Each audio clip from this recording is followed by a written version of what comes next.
Hey there, students. In this lesson, I'm going to talk about the unit circle.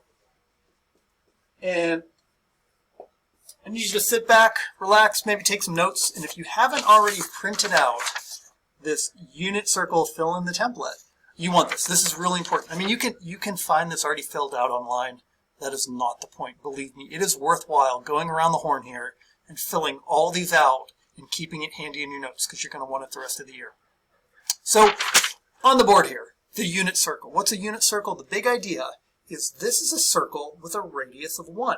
So if I said, hey, this is 1 unit from here to here, and I made a circle, it would look like this.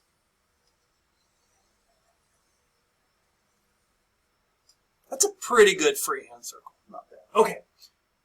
If the radius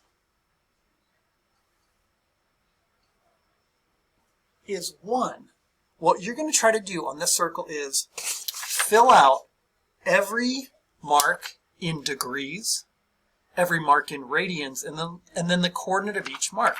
So start simple. I know this point right here, well, let's see, the x coordinate is 1, the y coordinate is 0. Take a moment and fill out all the coordinates around here. So for example, up here, you know this would be 0, 1. I think you get the idea down here. The next step, for simple purposes, is to fill in the degrees for each one. So right here, well, it's a 0-degree angle, and in mathematics, we go counterclockwise. It's like lifting up over the horizon. So this is a 0-degree angle.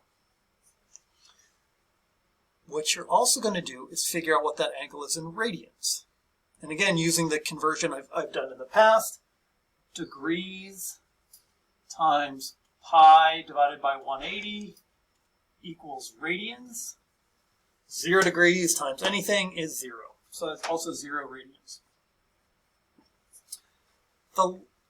So that's what you're going to do for each one of these points. Now here's the deal. You're going to do 30, 45, and 60.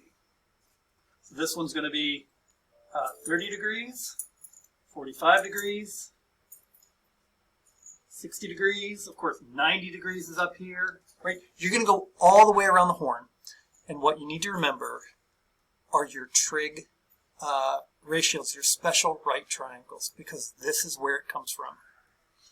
If I take this angle right here at 30 degrees, and I drop it straight down means it's perpendicular to the x-axis. Well, if this length is 1, and you recall your trig ratios, what you're saying is, wait a minute, I have a special right triangle that looks like this. And the rule, let me just go back to the rule. If this is 30, opposite is s square roots of 3, and 2s. So this is something you are supposed to learn in geometry. And then you fill in the known information. Oh, in this case, the hypotenuse is 1. Now you need to solve what s is. So here we go. We're saying 2s equals 1. It's the hypotenuse. Divide by 2 to figure out what s is. S is 1/2. That means this one is really 1/2 times the square root of 3. And then 1/2 times 2 is 1. And you're literally going to go around the circle. Each one of these points, you're like, okay, that means this length from here to here is actually 3, square root of 3 over 2, comma, and then the height from here to here is 1/2. It's going to take a little while, all right? If I go up to the 60-degree one, it's kind of flipped. Oh, now I know that this one is actually, that's 1/2, comma, square root of 3 over 2. Go around the circle. These patterns will repeat. You're going to get some negatives and things like that. The other one you're going to have to recall is when you get to your 45s. 45, 45, 90, you can think of that right triangle. So here, when these are congruent, the rule is s square roots of 2. And again, if I know that the hypotenuse is equal to 1. One unit circle. 1 equals s squared root of 2. Now you have to solve for s. Divide both sides by the square root of 2.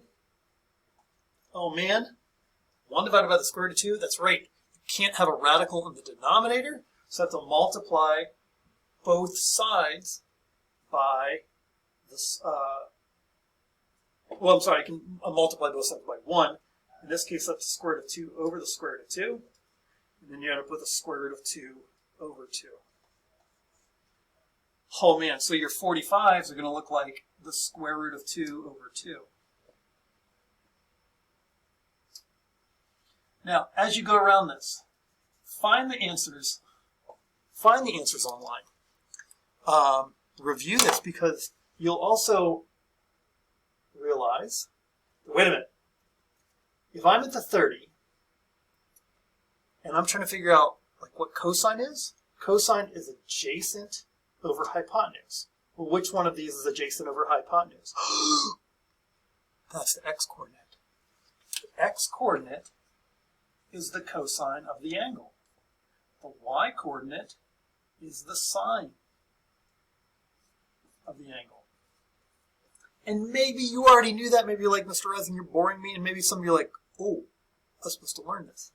It's all good. We are all learners. We will all review. We will help each other out. We will post our questions to the discussion, and we will work forward.